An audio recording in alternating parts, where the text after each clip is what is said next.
Welcome back. This is the Four-Wheel Drive podcast driven by Shelter. I'm joined here by Ronny Dahl, my good friend. We've got the Shelter fridge behind us. Let It Ride, Southern River Band. That song is just sinking into my brain. It's getting better every time. Start to hit us up on Instagram, please. We'd love your questions. You'll find us at the Four-Wheel Drive podcast and on YouTube. All episodes on BackChat. Ronny, good to see you again, mate. Yeah, good to see you again. How you feeling? Oh, yeah, good, man. Good. There's a little bit of the lurgy going around, mate. You avoided that, have you? Oh, I've kind of ran straight into it, but I'm managing it. Defeated it? Managing it, yeah. Very good. If you hear a little or anything like that today, that's either Ronny or myself just sending that around the back of the throat. I think you're at the later end of your stage, but I'm pretty early on. Yeah, right. But okay. I'll be right. Yeah, we'll push through. Mate, today, planning a trip planning. Yeah. All the ins and outs. We want to go from start to finish. Pretty exciting sort of topic, really, because it's the one thing that, as four-wheel drive enthusiasts, people that love to get around in their utes, in their trucks, even the thought of heading away, yes. That's where it all starts. The juices get flowing. Yeah. So you're out there, that's one thing. Planning it, I sometimes think it's almost as exciting. Yeah, it's a mission, especially isn't it? Especially the big ones. Yeah. There's the process that you go through is, I find, and I haven't done too much big remote travelling, but the stuff that I've done, I love mapping new areas and seeing what's around and points of interest and getting people's opinion, looking at Google Earth and looking at your maps and and then the surprise of when you actually get to the places that you haven't been before or whatever it may be. Definitely. But, how do you generally start a trip? What goes into getting going? Usually I just turn the key and go. Nah, just kidding. Was that my joke? Very bad joke. No, joke. That was your material. So usually it starts with a phone call, discuss a place, discuss different places, and then you narrow it down, and then you go to the pub. If this is a big meeting, you go to the pub. You call them Torbs? I call Torbs or Harry. Harry likes to meet at a pub. Yeah, right. Normally with Torbs, it's just a phone call, or he just finds out where I'm going and he's like, meets you there. Yeah. So I mean, that's where the excitement starts, and like if it's a big crew and it's a big trip, then you sort of like just catch up, talk about it. Sometimes we actually go out and just camp and then talk about the trip, you know. And it's got this different feel to it. Pre-trip to the main event. Yeah. Like it's actually a cool way of doing it. You know, and then you don't have to worry about getting an Uber home because you're out in the bush. Yeah. Just sleep it off, drive home the next day. Perfect. What are the tips on getting started? Say someone's doing their first big trip, they've never done one before. Take us through, like, go for as long as you want on this because it's so open. But what's the best way to go about it? It's all going to depend on where they want to go. Yep. So if you're going along the coast, there's going to be infrastructure everywhere. So it's just, you don't really have to look too much for where the major hospitals and police stations and things like that, because these are important on big trips. Yep. Not so much on small trips, because say if we go down to Wilbinga, which is our local area, we know that Lancelin has somewhat of a hospital thing. You know, so if something goes wrong, we got an idea of where everything is. Yep. But when you're in a foreign environment and things go wrong, that's, you know, panic can sort of complicate things. And if you don't know where anything is, that's where the planning comes in. And it's not just about that. I mean, that's like the worst case scenario, but I'd just like to cover that because it gets overlooked. Most people overlook that. It's like finding out where, especially proper remote, find out where runways are, stations, active stations, mine sites. Yep. Just knowing all those things in the back of your mind gives you comfort. And you have an action plan if something goes wrong. You're not wasting time trying to figure out what to do. Yep. Always better to prepare for the worst, I suppose, when you're doing those more remote. Definitely. Just to make sure that you know that where safety is. And because you're relying on yourself and everyone with you. Yep. That's it. Yep. And often whoever plans a trip, everyone's looking to them. Yep. So the other thing with planning a trip is a big convoy. Give people a task. So, for example, Liam, you can bring all the electrical gear. I'll bring the mechanical tools, and someone else will bring, you know, extra spare parts or things like that. And how many cars are the same? Make sure everyone has a service before, because your car might be fine, but if your mate's car breaks down, all of a sudden it's your problem too. You're all suffering, yeah. So the what you're going after there, when the tips on starting a trip is check out where your help is. Yeah. Especially for the remote areas. Yeah. I probably have gone around a little bit wrong with it. It's probably like, look at the places you want to go first. Then look at that. Yeah. See what's around. Yeah. But it's sort of like just look what's around. So say if you're going to Dalhousie Springs, which is in pretty much in the centre of Australia. Yep. It's just work out like, okay, so, nearest place is Mount Dare. They've got a runway. They've got mechanics and things like that. So it's first aid. First aid, yeah. Fuel normally comes with those places as well. Fuel as well. Fuel's a big one, yeah. Yeah. Now, this is more talking remote trips, but I suppose that's where it's still part of the planning. Yeah. And I suppose for the lesser trips, you're still going to a degree of planning, but like you say, if you're going to a place that you've been there before, you're sticking by the coast, you're usually close to something or someone. Yeah. One thing, when you're talking about stations and little communities that might be out, say in the Pilbara, you're way out in the middle of nowhere, and there might be an Aboriginal community close by. Like, how do you know about radio stations, and like, are you on Channel 40 because it's a highway channel? Like, yeah, so usually I carry 2 radios. I have 2 mounted radios in my 79. In the troop, you only got 1 mounted radio, but I have the handheld on 40. Yep. So I can listen to any roadworks, trucks. Most people are on Channel 40. But in terms of channels for stations and things like that, the only way you're going to find that is actually by going there or contacting. And it's very hard to contact stations. So let's be realistic about that. It's sort of like Aboriginal community. Usually you have to call in advance, make sure they actually have fuel. Yep. Hey, I'm coming through around this time, because you always got to get a window, because things go wrong. You know what's going to happen. Or things go too right. You're like, wow, this place is awesome. Yeah. I'm going to stay here for an extra couple of days. Yeah. So and just letting the community aware that you're coming, and make sure that they actually have fuel. Yep. Because you could get somewhere and it's like, well, we had no idea you had a convoy of 12 cars coming. Yeah. We need that diesel for our generators, because that powers all the... Right. So there's certain situations there. With the stations, it's also good to get the access to drive through. Now, some stations, you don't really need the access because the road goes through the station. Yep. But, it's just close the gate behind if it's closed, or leave it open if it's already open, just the general kind of stuff. Yep. But planning wise, I mean, it can come down to like, how far are you going? How much does the fuel cost? I mean, even if you're on the coast, where's the best place to stop for fuel? Not all places have 24-hour fuel either.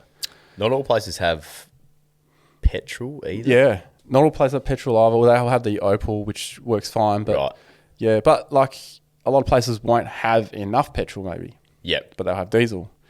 So there's a lot of things that need to be sorted out. And this is probably more for like the real remote. Yeah. The real remote stuff. There's permits as well. So you got to plan for permits, allow time for permits. Because if I wanted to do the Canning Stock route, and I wanted to do the Canning Stock route this year, but you need time to plan. There's a big planning process, because that is one of the most remote tracks in the world, and the longest remote track in the world. Yeah, what is it, 1,700? Yeah, 16 to 1,700, yeah. Wiluna to Halls Creek? Is that? Yes, yeah, to Wolf Creek, yeah. Yeah, right. Or basically Halls Creek, yeah. Yeah, okay. So there's only one fuel stop on the way, which is Jigalong. Oh, right, Cotton Creek. So that's a big planning process. And if you got vehicles in a convoy that have different types of fuel, you got petrol and you got diesel, that complicates things, So some trips like that take a lot of planning. I had to cancel that trip because I haven't got my car ready, and there's not enough time to plan for it. Yeah, right. Yep. So when I want to do the trip, it's still the same date, but I don't have enough time to plan it. Yep. So it would just be rushed, and which for a trip of that span, you don't want to be. No, you don't want to rush it. Yeah. And then like you're not sure, and you got to have the right permits. And another great tip there, really in itself, is don't rush your plan. If you can sort of get out in front and make sure it's all ready to go, especially for those more remote ones. For sure. Get ahead. Like I'd even suggest plan for that a year in advance, because there's a lot of costs involved too, like the fuel, all the spare parts, the mods that you might need, because not everyone will have the mods. You need extended fuel, So you need like a budget plan in place, but a lot of planning goes into those kind of trips, which I think we're going to get into more in the next episode with desert trips. Yep. But planning in itself is like finding all the places you want to go to, but never ever expect to see them all. That's one thing I want to stress. So say if you've got 10 places of interest, you're probably going to see about 5 of them. Yep. If you want to spend ample time and look at it proper. Yeah. You could probably rush it all, but take your time, do the 5, come back another time, see the other 5. Good excuse to come back. Exactly. The voice from the skies just, he's messaged in. I wasn't far off. 1,850 kilometres from Halls Creek to Wiluna, Canning Stock route. Been a few people on there recently. I've seen a few videos around of some keen 4-wheel drivers heading out there and risking it all. Yeah, there's been a few. A mate of mine actually attempted it and they crashed into each other 20 k's into the trip. Joking. So they had to cancel it. Yeah. 20 k's in. Yeah, they were around a corner and then it was a blind corner and then he had to stop. He had to slow right down. She ran up the back of him, pushed him into a tree. Oh no. So it pays to be careful too. Starting from the south? Starting from the south. 20 k's in. Luckily 20 k's in. That's gut-wrenching. Because my mate Harry had to go and with a car trailer and pull him out. Oh jeez, I feel for him. That's that hurts. That does hurt.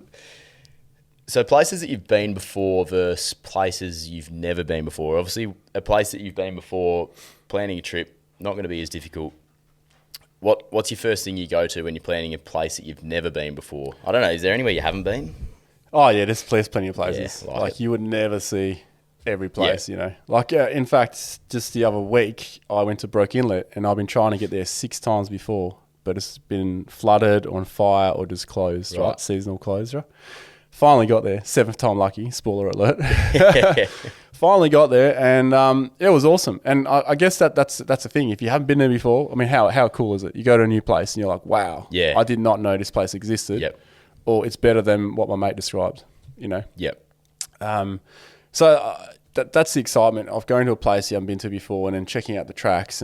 But getting local information is 100% the best thing to do. Yep. Because that's when you find out about this little hut that's tucked away that not many people go and see, that can make wicked photos at night when you're camping next to it, the fire reflecting off the old ruin or something like that. Or just some hidden things in the bush, Yeah. Or like a wicked camp. Because the thing is, if you don't know, you might go, all right, let's pull up stumps today. Well, let's camp here. Next morning, you go 100 metres down a track and you're like, oh, we should have camped here instead. Yeah. And that happens a lot if you're in the dark. Yeah, well, go over that again. But we all know I suppose you got a habit, really. Yeah, it's a like to push. It's a filthy habit. Speaking of local knowledge, obviously, if you get to a local pub, pull up on the side of the street, which way is what?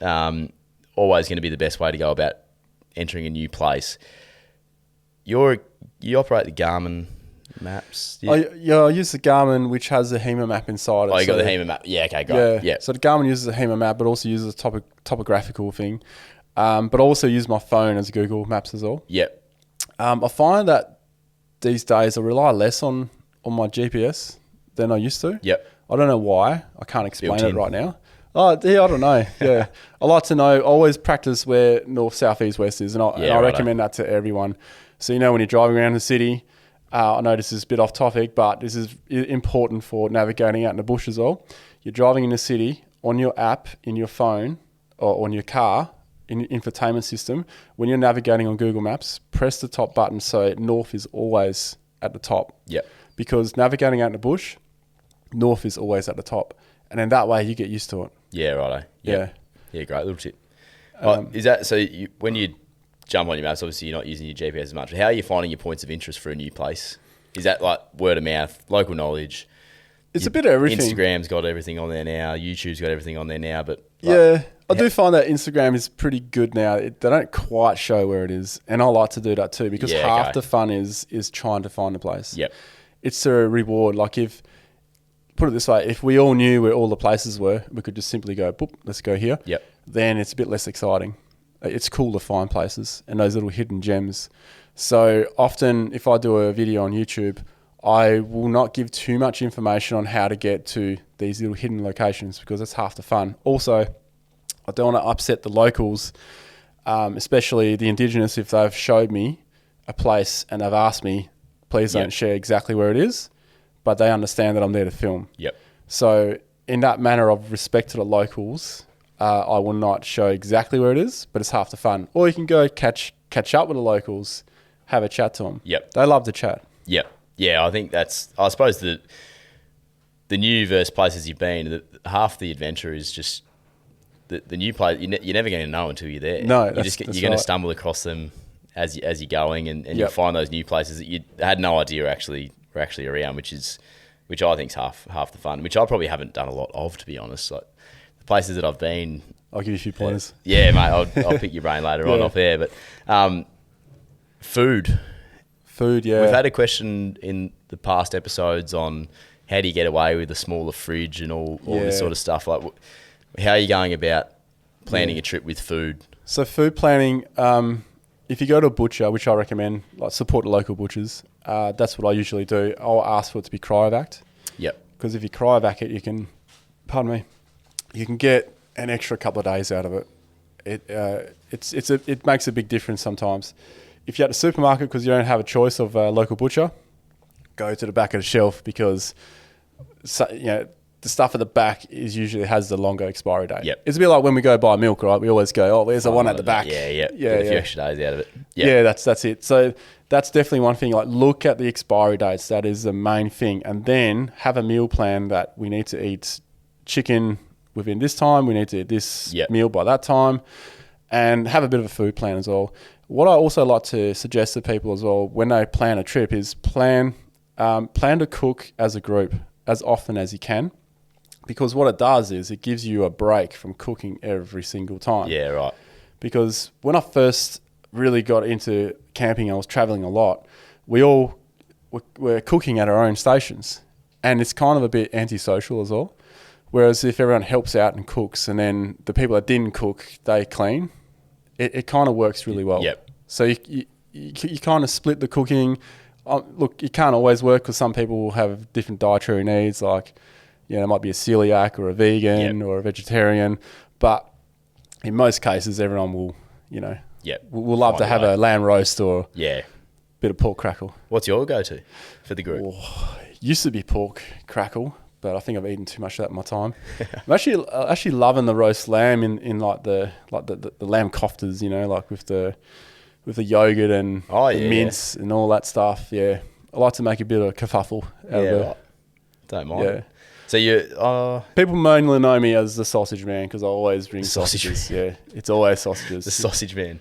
Yeah, if you ask for camera guys, it's always sausages. Yeah, right. Yeah. Are you like fancy, like the big fancy sausages? Oh, yeah. Just your simple beef eater? Yeah, they got to be jalapeno sausages or something a bit spicy. So I'm starting to get a bit of an idea of your fridge. It's not exactly, like, you're not going budget inside there, are you? No, when it comes to meat, I don't go budget. Okay. I might get a brisket and then slow cook it, but that's usually Harry's job. That's like a cheap cut. But look, I would go for like the gourmet sausages. Right. Yeah, it's got to taste good. Right, yeah, okay. Yeah, but you always find a jar of jalapenos in my fridge, and you always find chili sauce in my fridge. Yeah, righto. Jalapenos, yeah, okay. Love my jalapenos. Were you just eating them, like, you're just snacking on them, or? Sometimes we do. We make like a little cheese plate, and we're just snacking on jalapenos. Gee whiz.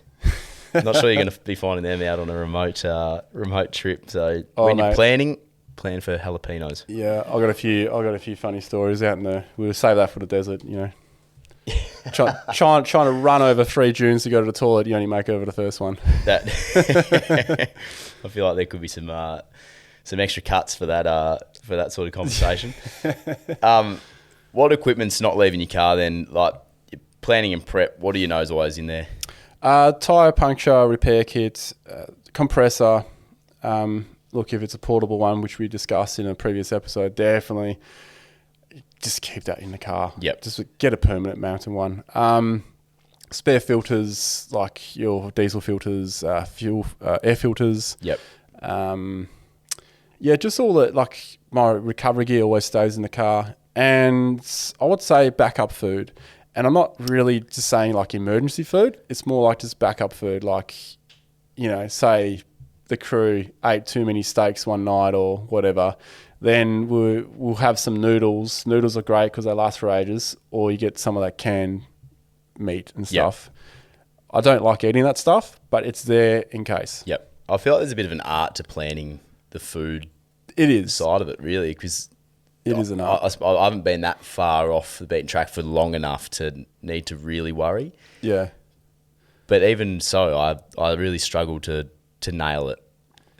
Something always goes to waste, unfortunately, or You always buy too much, right? yeah, absolutely, yeah. But Yeah. then sometimes you eat too much, or something gets spoiled, right? Like the chicken is past its date. You're in the middle of nowhere. There's no way I'm feeding this chicken to everyone else. Yeah, So that's where we're having noodles tonight, guys. yeah. Noodles and sausages. Or just don't tell them and just go for it. See how you go. Yeah, that's it. So convoy versus solo, we've spoken a little bit about it. Vastly different planning. Yeah. So the solo travel, which you've spoken about before, yeah, you love to do still every now and then. yeah, I'll love to go solo every now and then. How do you feel safe? That's probably maybe I'll take it there. Maybe being naive. Yeah. No, how do I feel safe? I don't really worry too much about safety. There's always a knife or an axe or a machete in the car somewhere. Let's not go down that road. But I've always got those tools with me, so I'm not really worried. The thing is, picture yourself camping by yourself. You have a fire by yourself in an isolated area. Who's going to drive up to you seeing that you're camping by yourself? It's going to sing that this person is confident. Yeah. He's camping by himself. He's camping by himself? That's weird. I'm not going to go near this guy. Can probably wrestle. Yeah. So, yeah, we might be going down a bit. He's sitting there eating his like lamb roast with his hands, and he's just gnawing on the the leg bone or whatever. I suppose with that as well, I suppose with your knowledge of being out in the bush and being confident, that confidence would obviously correlate into if you get stuck, you feel confident enough to get yourself out of the position that you're in. You've got all the gear. Yeah. That comes into the planning as well, right? Is making sure you're set up to if you find yourself in a sticky situation, you're confident enough to get yourself out of it. Yeah, having the confidence that I'm going to get out of it definitely helps. But I think the backbone of that confidence is also knowing that, look, what if I can't get my car out? What if I can't fix the car because of this? I have enough water to last me X amount of days. I have enough food to last me this long. Let's just leave the car sitting on the track with the bonnet open, and let's just set up a camp and just chill. And the worst thing that's going to happen is, you're off the grid, which is great, and you're just chilling. You're just waiting for help. There's nothing else you can do. Yep. Nothing else to worry about. People will find you when they find you, and usually that will happen within a space of a couple of days. Yep.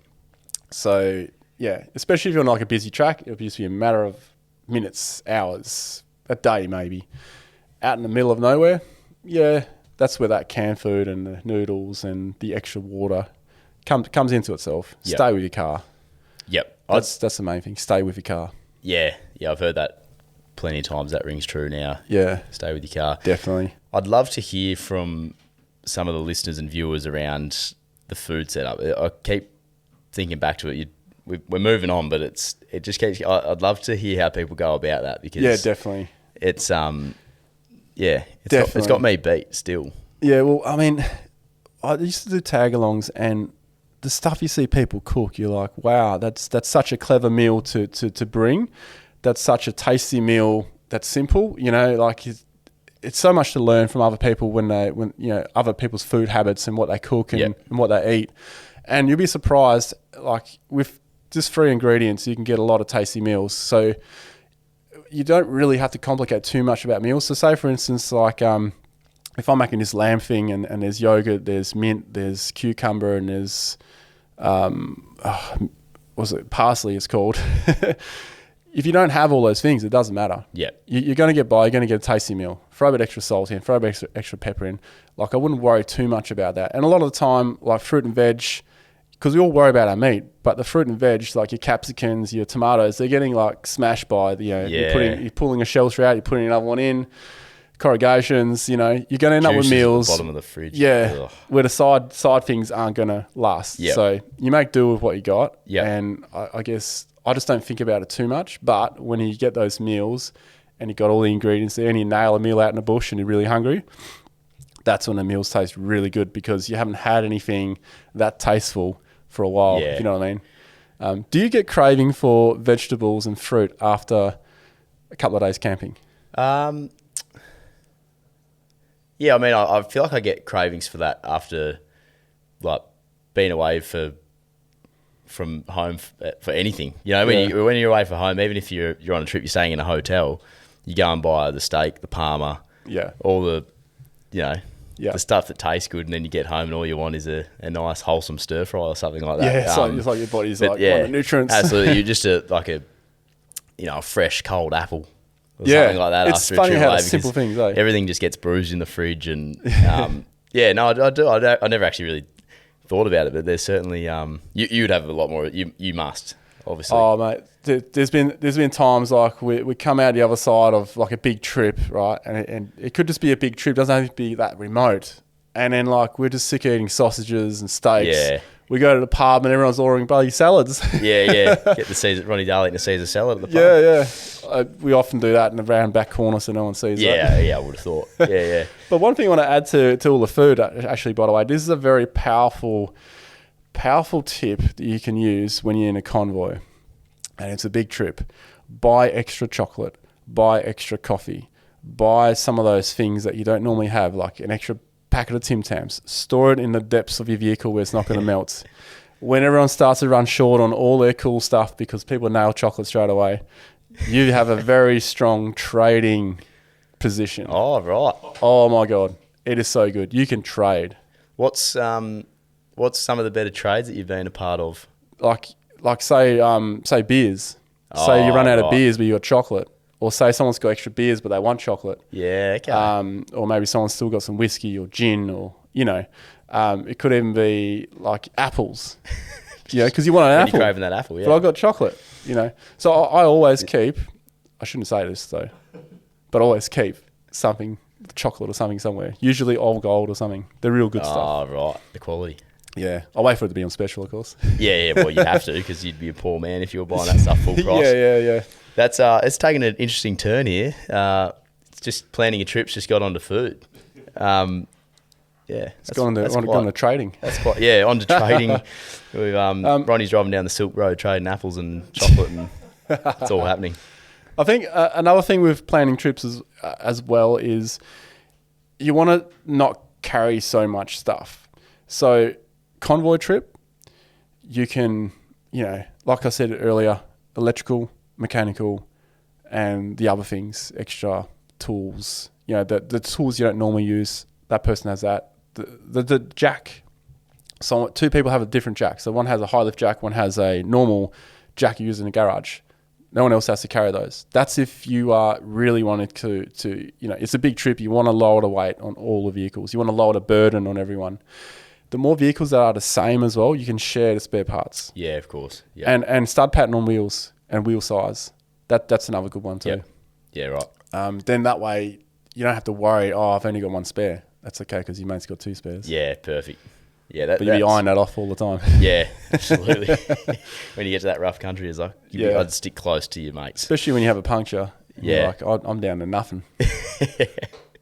This is Ronny Dahl, Liam Duggan. This is the Four Wheel Drive podcast driven by Shelter. All right, mate, we'll tie this up now, but take it from here. Where are we planning a trip? This is what it's all about, even though we sidetracked a little bit to food. Yeah. What are you going after? So at the beginning, we spoke a lot about safety, knowing where all this stuff is. Yep. That's all good and well, but everyone needs to carry stuff themselves. For example, if you're a solo traveller, you'll need either an EPIRB or a sat phone. One of those two. Or both, if you're that inclined. Snakebite kit, 100%. And also a fire extinguisher and a first aid kit. Those are non-negotiables. You got to have those, especially as a solo traveller. On top of that, if it's in a convoy, everyone must have on top of that, in a convoy, everyone must have a fire extinguisher, but everyone needs to know where it is too. Because say if there's a vehicle fire over there, it's not going to do much good if you have to get yours and then run over there. It's good to just, you're near that vehicle, grab the fire extinguisher, put it out if you can. Snakebite kit, 1 or 2 through the convoy, depending on how big the convoy is. Because you're going to be very unlucky if there's 6-car convoy and 6 people get nailed by a snake, right? Yeah. you might as well just turn around and go home, I think. When it comes to first aid kit, everyone needs to have one of those in the vehicle. They can be smaller ones, but there's got to be some big ones in there. Someone needs to be first aid trained as well. Yep. there's no point in having a first aid kit if you're not trained. I mean, you still use Band-Aids and splinters and things like that. And then the EPIRB and the sat phone. If someone has the sat phone, everyone must have the number.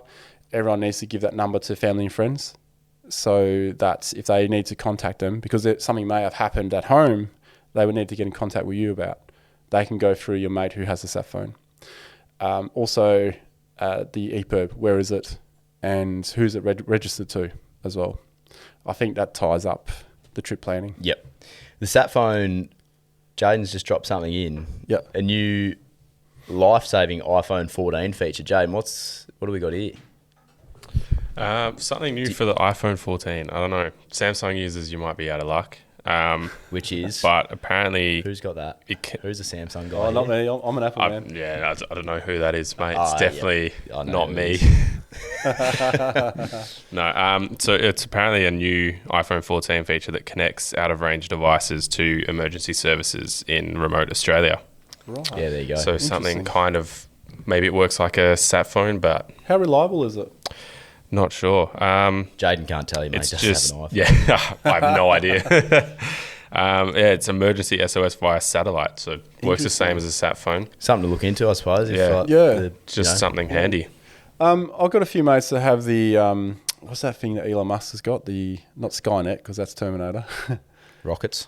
No, like the phone, the cellular connection all around the world. Like anywhere. I'll look it up. But go on. Yeah, okay. We need to look up the name because I can't. Yeah, once you hear it, you will go, oh yeah. It's that Elon Musk is setting up all these satellites. Oh, Starlink. Starlink. Yeah. So Starlink is becoming quite reliable in Australia. So I mean that's another option, but you got to set up the whole shebang to make the phone calls. So say if you roll over your car and you got your thing fixed to the roof, it's not going to help you out. Yeah. So that's where the sat phone is still a good safety network. Beautiful. You're with Ronny Dahl, Liam Duggan. This is the Forward Drive podcast driven by Shelter. Oh, it's just starting to get cold too, Warm up the hands. Yep. Feet. Beautiful. It's around the fire pit, mate. Our favourite part of the podcast.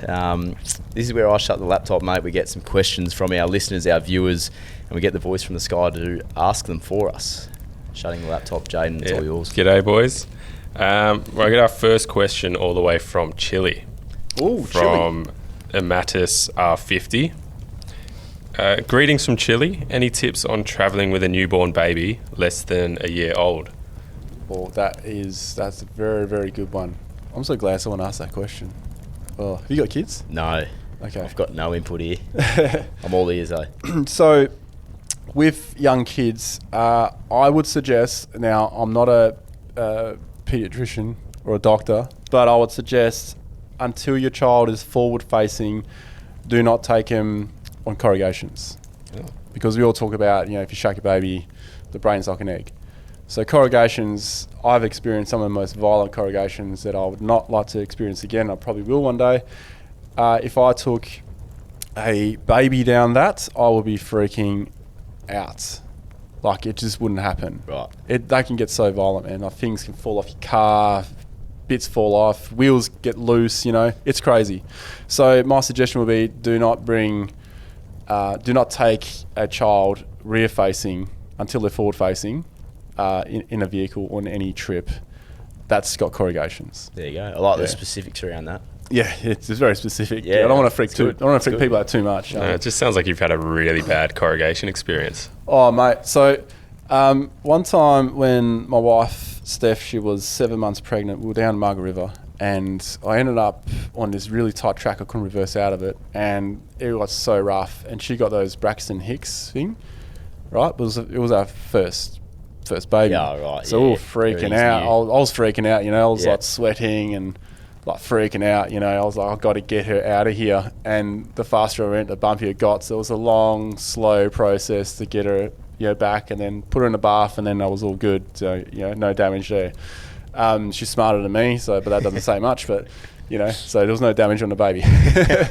But in saying that, like traveling with any children, bring Panadol or paracetamol, bring Nurofen, because they're always going to have a bloody fever when you're camping. It always happens. And rather than drop everything and race to the bloody pharmacy, at least you can give them something, get the temperature down, and then you're freaking less out. What's the sleeping arrangement there with a almost newborn? Not good. Yeah. Usually Not sleeping. If you got a bigger tent, you can have a cot. So you need like a bigger tent, and then like.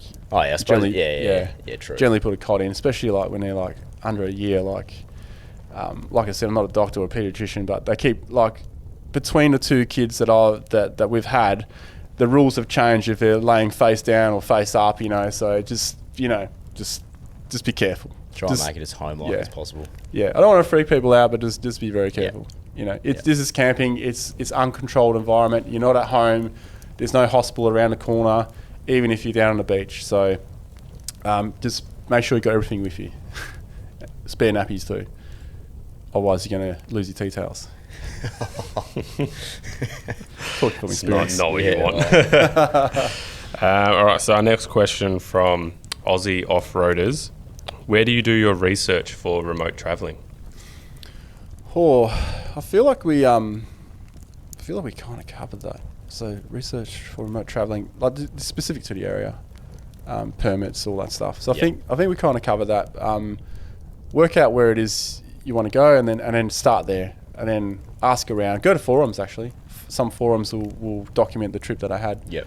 They'll give you a rough idea of how many days they took to do it, but you'll find that some people took 2 weeks, other people took 8 days, and then you go out there, you might knock it out in 5 days. So don't rely on how many days, say, the old Grey Nomads took, and don't rely on how long a family took with a camper trailer, because they may have base camp somewhere. And I like to use wiki camps just for anywhere I'm going, really, because a lot of the time, especially if you're going to a spot that is a designated sort of campsite and stuff, there's normally the forum on there and someone might have been there 3 days prior to when you're going to arrive, and you get an idea for the track. They might have left a photo. You can see how much water's across the track.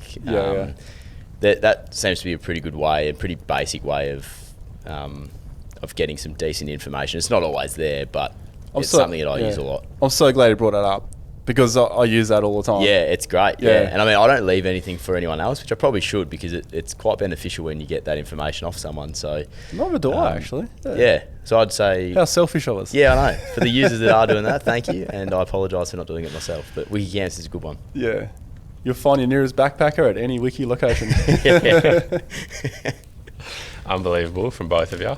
That's just poor form. Not leaving a review. No.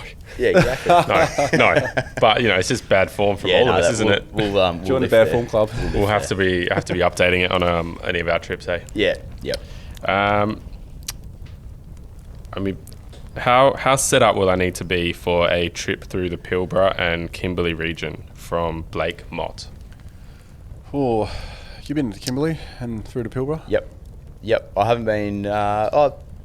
I've been a fair way off the blacktop there. I mean, what my setup is I think perfect for getting around there. I'm not testing it out in the deepest water crossings, but I've had the tyres basically under before. I've been fine.